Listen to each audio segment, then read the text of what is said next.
Chapter 20. The minute I got home from the tour, I went to see my psychologist. My life was so tangled and stressed from being fucked over and lied to and deceived. I was harboring immense anger toward Jean, Paul, and Doc. I even fantasized about packing a gun and taking a plane to L.A. and shooting the three cocksuckers. I had been seeing this guy since the end of the Psycho Circus tour. I chose to see a psychologist instead of a psychiatrist because I didn't want someone to prescribe me drugs that would numb my thinking and feeling. I wanted to talk to someone and work out my problems in a rational, intelligent way. So we discussed the whole history of the band and how diminished I felt coming back and working as an employee for something I had built from scratch. Over the years we talked about Jean and Paul's Machiavellian game playing, Ace's betrayal, and all the other bullshit. Ever since I had rejoined the group, I had been subject to relentless emotional battering from Jean and Paul. And on top of that, I had been battered financially. Jean once told Gigi that he was still resentful that he had to pay me a share of the group's proceeds after I left the group. Now that I was rejoining the band from a position of weakness, they had me right where they wanted me. Some of it was my fault. I never should have allowed Ace's manager and lawyer to represent me. They had been Ace's guys for years. Why did I think they would work in my best interests? Ace was always about I should get more than Peter right from that opening negotiation in their lawyer's office. But I was so damaged from my divorce and my IRS troubles and my carjacking and its painful aftermath that I was just an emotional wreck and a big, fat target. I had nobody on my side, except for Gigi and God. The terms of our contracts were always unfair. In the downtime between tours, Ace and I were getting a monthly payment that was a mere fraction of what Jean and Paul were collecting. There were all of these ancillary revenue streams coming in video games and big commercials like the Got Milk campaign and a major Pepsi ad. I never got my fair share of that money that was supposed to be pooled and distributed between all of us. And when we hired an independent auditor who claimed that Kiss owed me a tremendous amount for merchandise revenue in 1999 alone, all they offered me was a puny settlement. I didn't have the money to fight it, so I wound up taking the settlement for pennies on the dollar. The worst blow was losing my makeup. The Catman was a character I created and I never knowingly signed over to them. I'm a musician. I want to play drums. I trusted my lawyers and my managers. And I feel that they didn't have my back on this issue. I regret the loss of my makeup to this day. So is it any wonder that I was ready to go out to L.A. and do damage to Jean and Paul and Doc? But my psychologist helped me build my confidence up. My anger was overwhelming and was literally making me sick. We talked and he helped me come to terms with the poor decisions I had made and the people I trusted.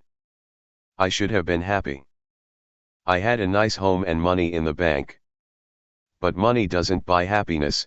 I don't give a fuck who you are. When you're taken advantage of over and over again, it damages you. And it was always over money. But money is what they're all about. So sad. Then it all started again. In May of 2004 Kiss was going to tour again, starting first in Australia and Japan. I was still under contract to them, but I hadn't heard from them one way or the other. Finally, the afternoon that my contract was set to expire, I got a call from Paul. "You know your contract runs out today," he said. "Yeah, I did notice that," I said. "You didn't seem too healthy that last tour, Peter. You were coughing a lot. The corporation thinks that it might be for your benefit that you don't go out on the road again." The corporation? The guy didn't even have the balls to take responsibility. He had to hide behind the corporation? Plus I was coughing because night after night I'd inhale all that smoke from the bombs. Yet they were so concerned that they didn't do anything about it until Gigi complained to Aerosmith's people, who were pissed off because the smoke was affecting Steven Tyler's throat. "The corporation just thinks it's better for both of us that you don't come out," Paul continued. You're not that young anymore. Yeah, I was young enough the last 7 years when I made them very wealthy men. Paul just relished calling me directly so he could personally cut my throat and taste the blood. I was lucky not to be going on that tour. Now they could rehire Eric and have Thayer imitate Ace and pay them peanuts. Good riddance. I guess the fans had the final word. In the States, they played to filled houses and had to cut the tour off prematurely. They were losing so much money. It wasn't like I was just waiting on pins and needles for them to call me. I had begun my solo album. I had written about 5 songs on the Aerosmith tour, and Angel, my guitarist in Criss, now living in China, started sending me new songs that needed lyrics. I decided to do a CD of ballads and draw on my experience of the last few years.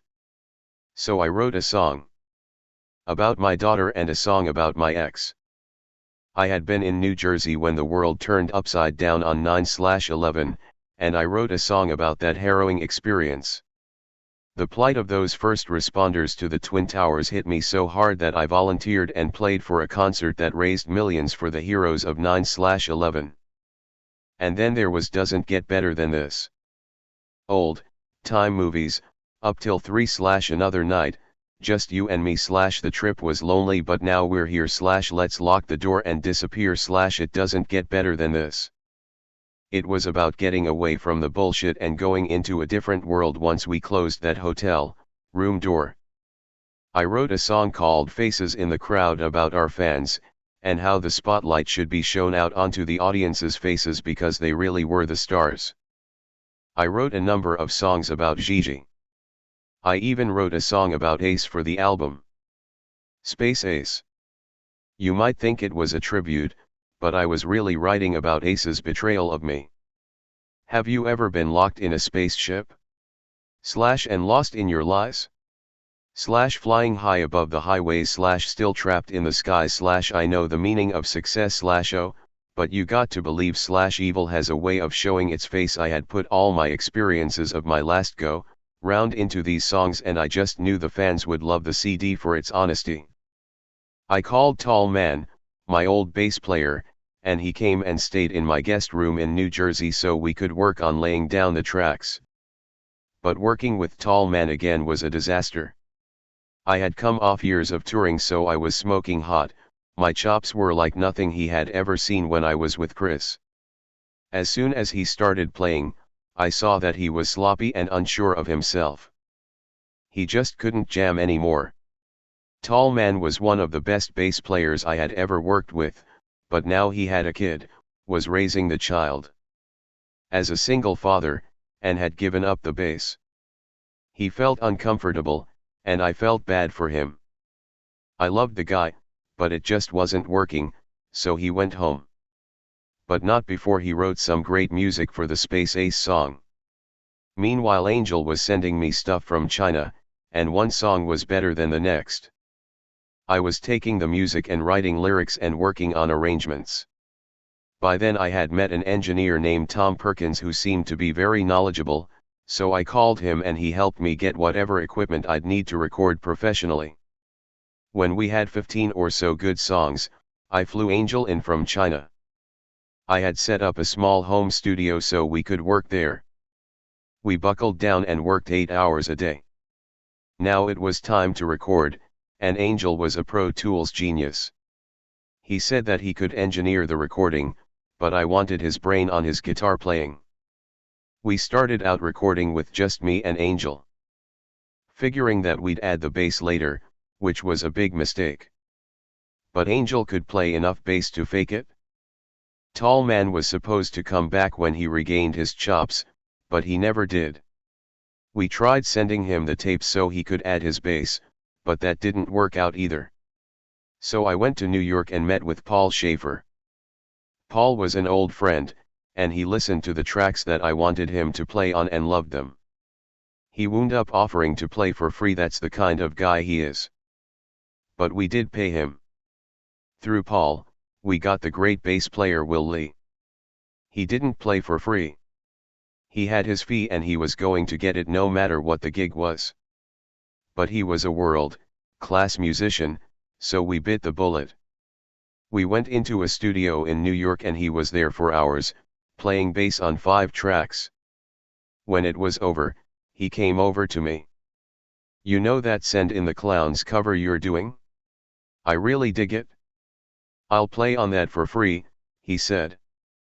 So that became a special track with both Will and Paul playing on it. Paul also turned me on to Clifford Carter, who did all the string arrangements. We went home and I recorded the vocals in my huge 2-story, tall living room. The sound was brilliant. Then I decided that even though we had recorded the CD digitally, I wanted that warm analog sound. Thousands of dollars later, that was accomplished.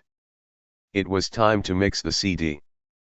I soon realized that I didn't know how to do a mix with all these different elements. I was in a guitar band. Give me 3 guitars and a set of drums, and I could produce fine. But 20 strings and cellos and French horns, I don't know where the fuck I'm going. And Tom Perkins, the engineer, was in even further over his head. He was basically a sound engineer for dialogue. He didn't know how to mix music. I had hired 2 young engineers to assist, and they told me that Tom had no idea how to work with all this new technology. He was so old school.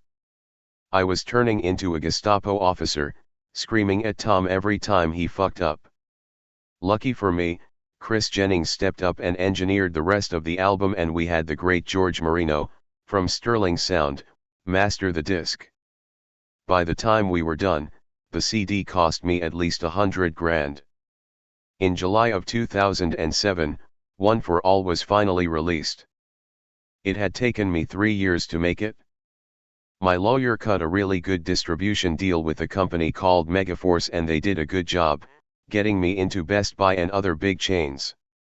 I hired Lori Lausararian, a great publicist, and we broke our asses doing radio interviews, sometimes 20 a day. We had a signing at a record store in the village and there were hundreds of people lined up around the block. Things seemed to be looking good, thanks to Gigi. So imagine how devastated I was when the CD failed. I really believed it would sell. I thought the fans would want to scour the lyrics to see if there was any dirt in them. After all that work, the recording, going into the city to mix it, all that money, I was crushed. I never really wanted to wear all those hats. I'd rather be a member of a team than a boss any day. But I wasn't just one guy in a band, I was the guy, so this failure was all on me. I couldn't even blame the producer. I was the producer. I was so depressed, and Gigi thought that going to Hawaii might jar me out of my funk. But it was worse there. I went to my favorite spot, a big rock that overlooked the ocean, and I took my Walkman and listened to my album over and over again. I couldn't believe that it had tanked. There were such great songs on it, and great players. We covered my mom's favorite song, What a Difference a Day Makes, with just Paul Schaefer, Will Lee, and me playing the brushes. I had cut Stephen Sondheim's Send in the Clowns.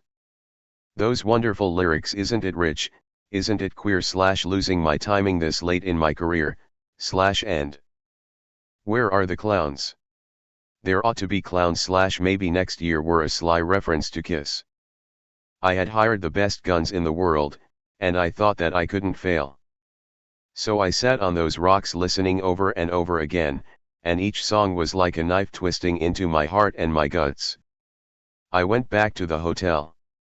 Gigi was lying by the pool, and I told her that I wanted to go up and take a nap. But I didn't. I just wanted to be alone, and as soon as I darkened the room and lay down on that bed, I cried and cried like a baby. I became the most miserable man on Kauai, the most beautiful spot on the earth. When we got back to New Jersey, I was still almost suicidal. And, to my discredit, I started taking things out on Gigi. She had worked very hard on the CD, doing tons of footwork and arranging flights and dealing with the publicist and the distribution company. It was stressful on both of us, and when the CD went nowhere I blamed Gigi and started talking about a divorce. It's true, you always hurt the one you love. It was far from her fault. I found it very difficult to let go of my pain, even going back to my mother dying and my divorcing Deb. So all that shit came surfacing again, and it was a terribly stressful time for both of us. But, to our credit, we went to marriage counseling and worked out our problems. Gigi was determined not to let me wallow in my misery. She pushed me to get right back in the studio and work on a rock CD. She had been getting tons of mails through my website asking for a rock album, so she had arranged for Angel to come back to New Jersey and start working again. I was still feeling the wrath of failure from the ballad CD, so I wasn't too into getting right back to work. But she went downstairs, put a lot of my memorabilia in storage, and hired some guys to build a nice big studio. I didn't want to record in a closet again, I wanted a room big enough for my whole drum kit. I almost felt forced into this rock thing, but as Angel sent me song after song, it started lighting my pilot light up and the fire grew and my belly started feeling warm again. Angel and I worked on every arrangement, and the songs were shaping up great. Angel was possessed. He never stopped working. He'd spend hours in the guest house, sitting at the table, playing with his headset on, working on the material. Then he'd go, "Cat, I'm going downstairs to the studio to put down this stuff while I got it in my mind." I'd say, "Fuck it, I'm going to watch The Simpsons," and he'd be down there working away. I brought in Richie Scarlett, Ace's old guitar player, who I promised I'd use on one of my albums when we were on the Bad Boys tour. I made him play bass on some of the tracks. He had switched to bass for a while when he was playing with Leslie West, and he had become a great bassist. He was back to guitar, but I convinced him we needed a bass player, not another guitarist. By October of 2007 we had 13 great tracks, and all they needed was my vocals. But then fate intervened. Gigi was upstairs in the bathroom, finishing up a shower. She was toweling off and looked down and saw blood all over the place. At first she thought that her period had come, but then she sat on the bed to towel off her legs, and when she got up the towel was just saturated with blood. By the time she called me up, she was sitting on the toilet. "I think I'm having a miscarriage," she told me. I looked at her and saw blood dripping down her legs, and when she got up, there were clumps of blood on the towel. I flipped out. I had never seen anything like that in my life. "We got to rush to the hospital, right now," I screamed, and started running around the house like a chicken without a head, trying to get dressed. My whole brain just became mush.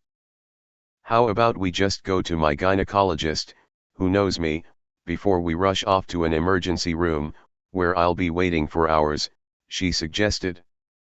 She was thinking clearly, so we drove to her gynecologist's office. The office was in a converted house, and I was not impressed with the place when we got there. They took Gigi in right away and I was sitting out there, waiting and waiting, freaking out. The doctor finally came out and told me that they were going to do some tests on her. A couple of days later, they called her and asked her to come into the office. When she got home, she sat me down and told me that she had cancer. It was an aggressive sarcoma that could spread rapidly through the body, but they had caught it early. Gigi seemed to be taking this okay, but I think she was just in shock. Here she was, just turning 40. You don't expect a diagnosis like this. At first, I was in total denial. When she said, "I have cancer," all I could think was, yeah, that's what they tell you so they can make extra money. I couldn't accept that the disease that took my mother was now attacking my wife. When the news sank in, I couldn't breathe. I felt like my heart was going to blow up in my chest. I was so angry at God. How could he do this to a person who was so spiritual and helped so many people with their own problems with sobriety? Then I just got angry in general. I was angry at Gigi for getting it. I thought about the fact that she smoked cigarettes, the thing that killed my mother. Maybe the cigarettes caused this. How could you get cancer? Now you're gonna die and leave me alone, I said to her. I was such an asshole. Ever since my grandmother took that diabetic stroke in front of me, I had no heart for dealing with people who were sick. But God forbid you don't take care of me when I'm sick, I'll kill you.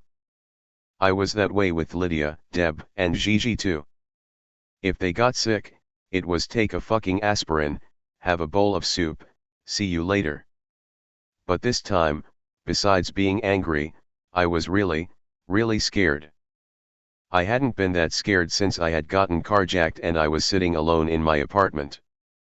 I just couldn't believe I was going to lose my wife at such an early age.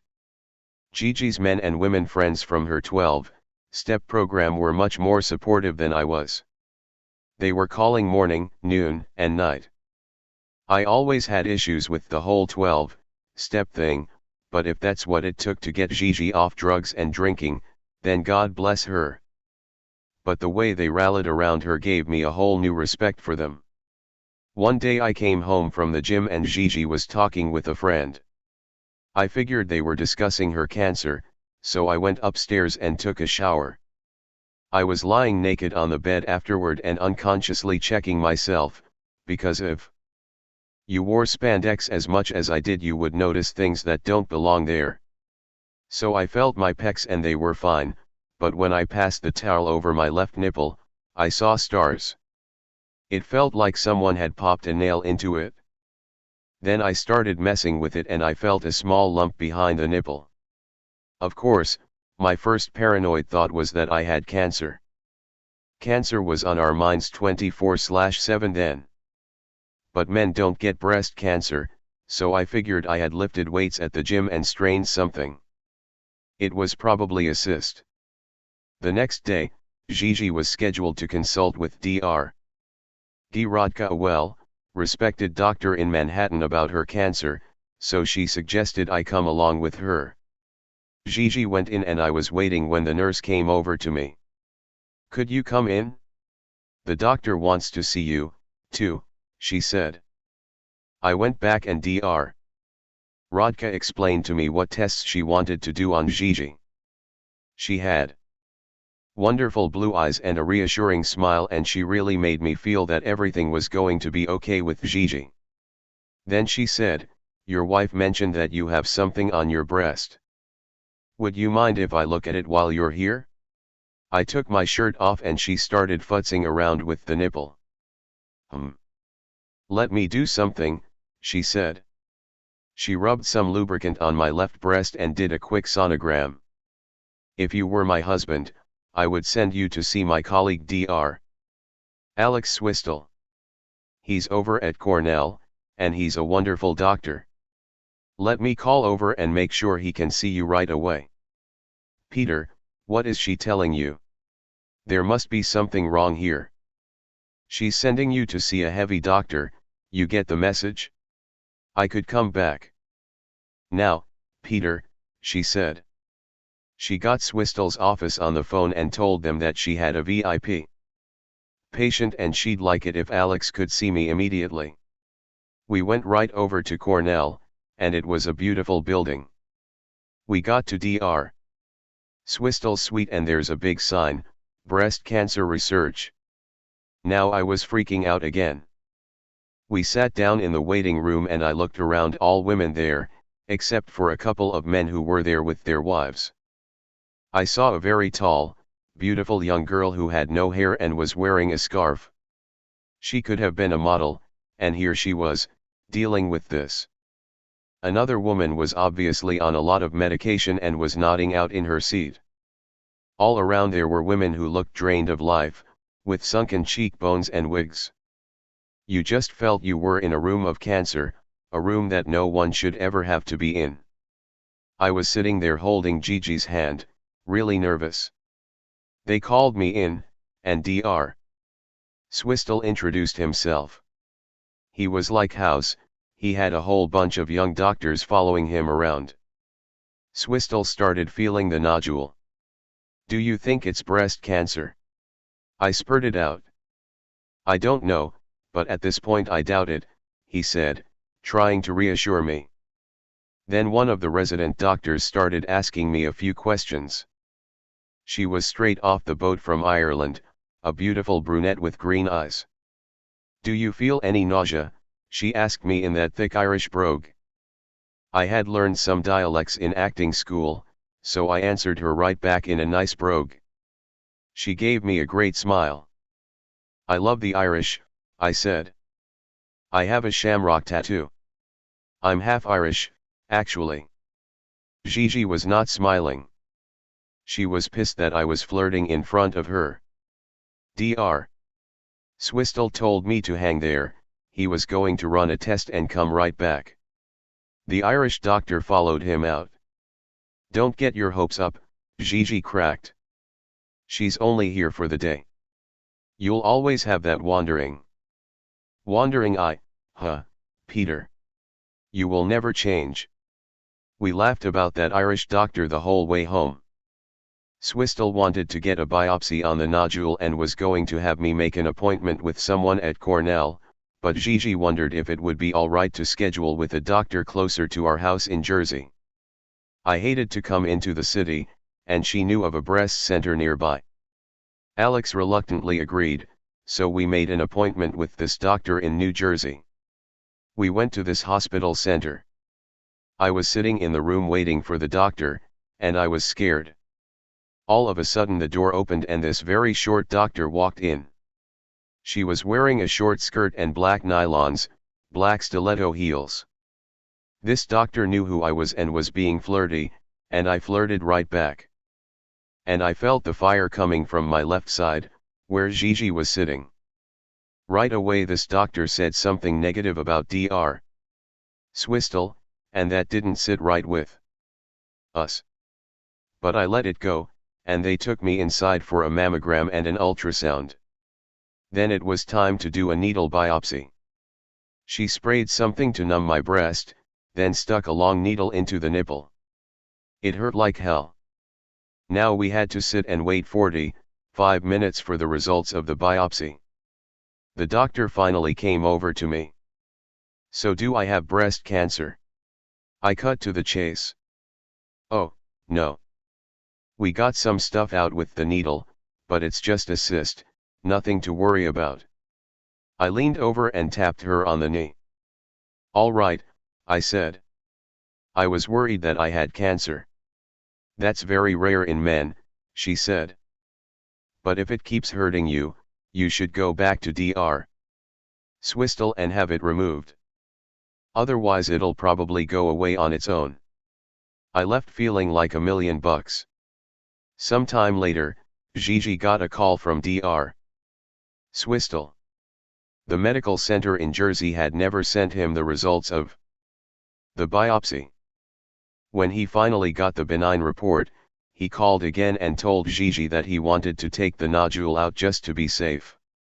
So we made an appointment for the surgery. We drove into the city and I felt great. I wasn't worried they were going to give me the joy juice and put me out. I had the best doctor in the city, and it wasn't cancer anyway. So they put me out, and the next thing I knew I was waking up in the recovery room and Gigi and Dr. Swistle were standing over me. Everybody was smiling. Dr. Swistle wanted me to stay overnight as a precaution, but I told him how much I hated hospitals, so he let me go straight home. A few days later, it was a Saturday morning and I was watching a horror movie, something I've done all my life. I heard the phone ring and then Gigi came in. It's Dr. Swistle. He wants to talk to you. I picked up the phone. Are you sitting down or standing up?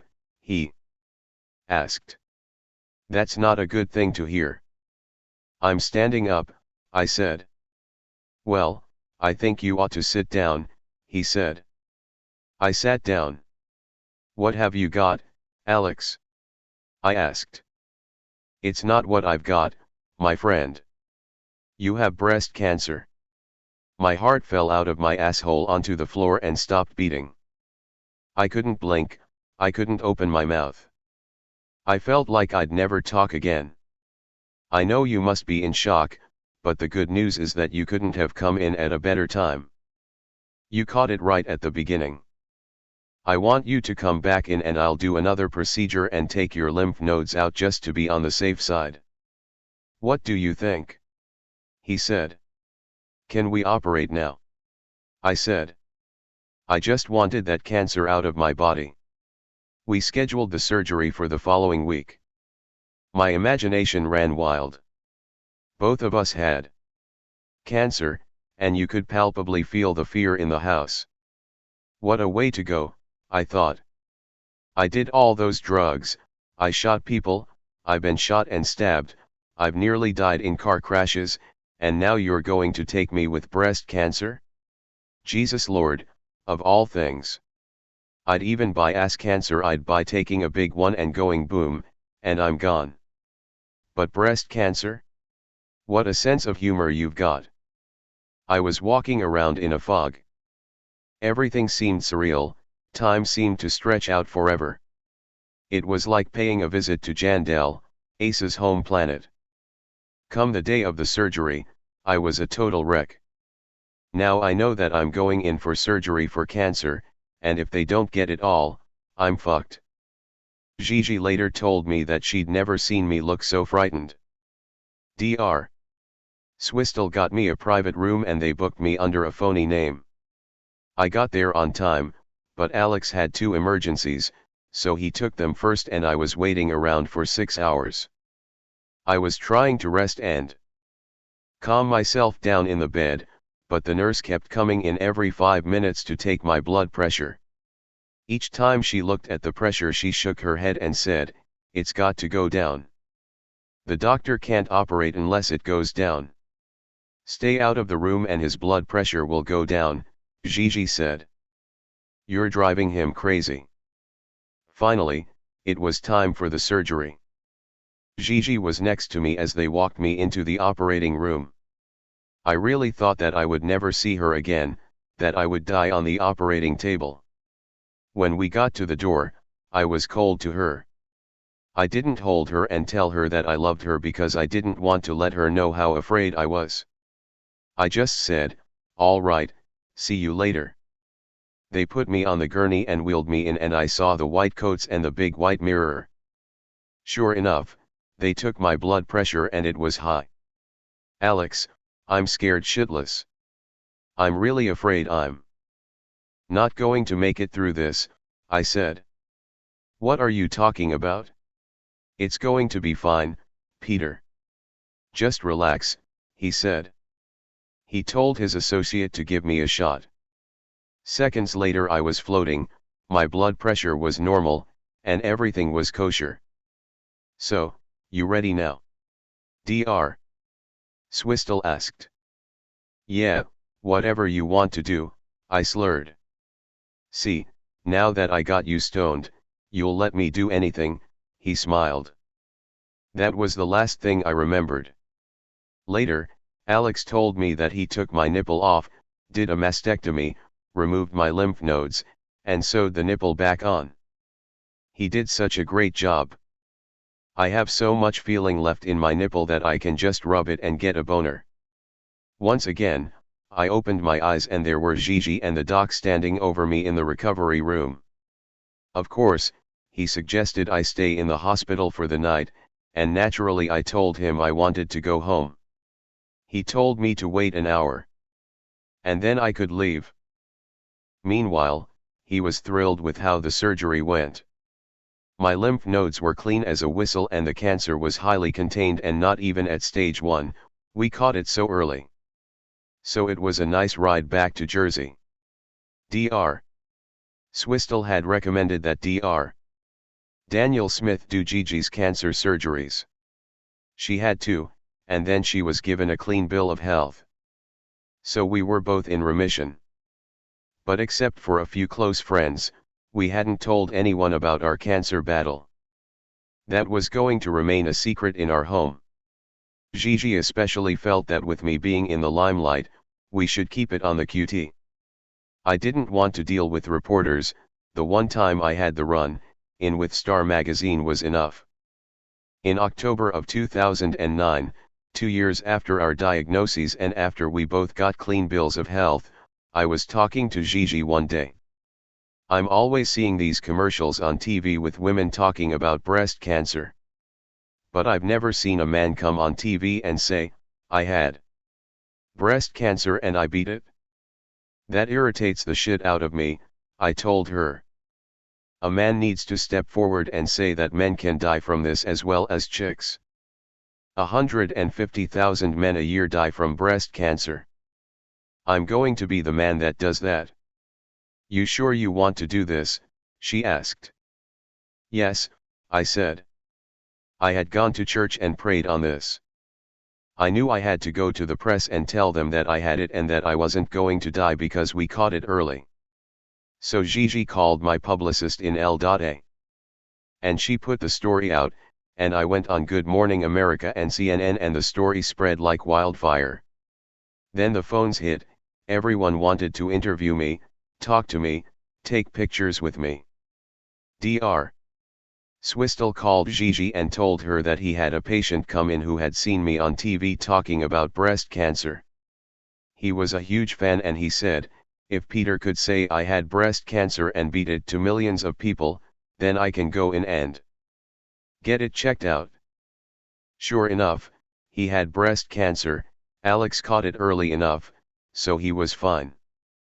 Even my friend in L.A. Dr. Terry, called to say that he was getting men who came in and asked to have him check their breasts because of my going public.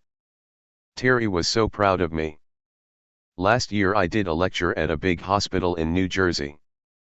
I want to be the first man in history to change the literature in doctors' offices that treat breast cancer. All of the paperwork that you fill out is geared toward women. Give men a separate form where the questions relate to males. Most men are Joe Machos, we're all too tough to admit that we have cancer. We're like John Wayne, I got cancer of the lung? Hey, rip it out. I don't need that extra lung. And we need our own commercial on TV, and I don't care if you pick me, but somebody should come on the tube and say, I'm a man, and I beat breast cancer. There's nothing like that, and it isn't fair. The audience was cheering. Third, I said, almost like a politician, the ribbon. All pink. Bullshit. Maybe they can give us guys a quarter of the ribbon and make it blue. The place cracked up. Every year I do a walkathon for breast cancer to raise money. My dentist sent in $1,000 one year. Did the band send anything? Not a fucking dime. They didn't even call me after I went public with my cancer. I really expected them to call. I thought they would display that much class to me, not only as their drummer but as a human being, as a man they've known for 40 years. I tell you, and I mean this from God above, if it was any of them, I would be on the phone in a heartbeat, no matter what they did to me, and they've done a lot of shitty things to me. But that has nothing to do with death or dying or sickness. So it really hurt. I really thought Gene would call, but he didn't. Paul didn't call. Paul was a 50-50 in my head. But I definitely expected Ace, without a shadow of a doubt. Gigi texted Ace to tell him that I had cancer, and he texted back that he would say a prayer for me and call the next day. But he didn't. That really hurt me. But, as much as Ace has fucked me around, part of me still loves him. My family called. Well, at least my sister Donna and my brother, Joey. They were pissed off. Why didn't you tell us, we would have been there. Donna was angry she had to see it on television. They were right. But one of the nicest calls came from Florida. The phone rang one day, and Gigi came into the room. It's Bill, she said. Bill who? Bill Aucoin. Really? I picked up the phone. I am so proud of you, Bill started. Number 1, It's good to see you on television, of course. Not the best circumstances, but I'm so happy you beat it. You need to go out into the world and let them see what a great guy you are. I think of you often and I love you very much. My heart soared. I love you so much, Bill. Maybe I'll get down to Miami and we'll hook up. Absolutely. My favorite drummer, are you serious? That would be great, he said. I hung up. It was such a good feeling that my old manager, the man who made me famous when I was 24, said he loved me and was proud of me. That meant more to me than all of the other calls I got. I have to take a mammogram every October, and that is decidedly not cool. Whoever designed that machine must have been from the Middle Ages, the days of stretching people and ripping them apart. The machine is like an elaborate vice. You get up against it and it opens and you stick your titty into it and then it comes up from under you and closes and holds your tit in place. The first time I did it, I was freaking out. Don't hurt me, I told the lab assistant. Don't worry, I've been doing this for 35 years. I'm a pro, she told me. But it is a little uncomfortable. Uncomfortable? My nipple felt like it was being ripped out of its socket. It took her 3 tries before she got a good image, and when she released me from that machine, I felt such joy. Now I really appreciate what women have to go through every year. Looking back on it, Gigi's cancer saved my life, for sure. If she hadn't raised my awareness of cancer, I probably would have just thought nothing of that little lump behind my nipple. And if she hadn't been referred to Dr. Rodka by my shoulder surgeon, Dr. Alton Baron, then I would never have gone with her and I wouldn't have found the great Dr. Swistle. How many doctors are proactive like him, checking up on the biopsy report? We later found out that the doctor in Jersey used the wrong needle and didn't probe far enough. A lot of people urged me to sue her and level the whole hospital. Gigi and I mulled it over for a long time. I told her that making money like that was blood money. Fine, we'll donate it right back to cancer research, Gigi said. But then I thought about the impact on the doctor's career. She must have studied for 20 years to get where she was, and I would ruin her reputation in a second. I didn't know if I could sleep after that. Then I thought that she shouldn't be doctoring if she couldn't do her job right. What if she misdiagnosed other people? I went with that for a while, trying to convince myself. You'd better make up your mind now. There's only a few days left to file if you want to go that route, Gigi said. I knew I couldn't do it. I had received a miracle and I wasn't going to ruin it by getting money. Just writing about my experiences in this book was enough. Now I wasn't only raising awareness about male breast cancer, I was raising awareness about bad diagnoses, too. Having gone through all this, I have a whole different outlook on the big C. Maybe giving me cancer was God's way of showing me what an insensitive, selfish prick I was in dealing with Gigi's cancer. And now that we both battled it and made it, God willing, to the other side, we have an unbreakable bond between us. Facing cancer together truly made us inseparable soulmates, and we're closer now than ever. I guess God does work in mysterious ways.